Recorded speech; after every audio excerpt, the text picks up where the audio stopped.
গ্রেপ্তার হয়েছেন ওবায়দুল কাদের। হ্যাঁ, উক্ত শিরোনামটি আপনারা সঠিকই শুনেছেন।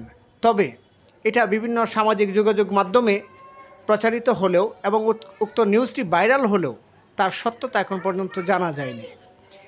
আমরা এখন পর্যন্ত যতটুকু জেনেছি, ওবায়দুল কাদেরকে নিয়ে বিভিন্ন সামাজিক মাধ্যমে বিভিন্ন মহল বিভিন্ন কথা বলছেন এবং ওবায়দুল কাদেরও বিভিন্ন বক্তৃতায় বা মঞ্চে কমেডিয়ানদের মতো বিভিন্ন কথাবার্তা বলার কারণে মানুষও তাহাকে নিয়ে বিভিন্ন হাসি মশকরা এবং ঠাট্টা তামাশা করে বেড়াচ্ছেন।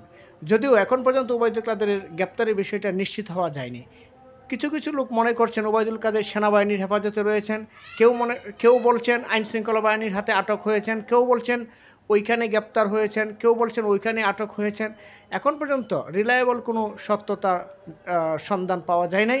তবে ওবায়দুল কাদের যেরকম কমেডিয়ানদের মতো সবসময় হাসি মশকরা করে অনেক কথাবার্তা বলতেন, ঠিক সাধারণ মানুষও তাকে নিয়ে সামাজিক যোগাযোগ মাধ্যমে বিভিন্ন প্রকার হাসি তামাশা এবং মশকরামূলক আটকের নিউজ ছড়াচ্ছেন।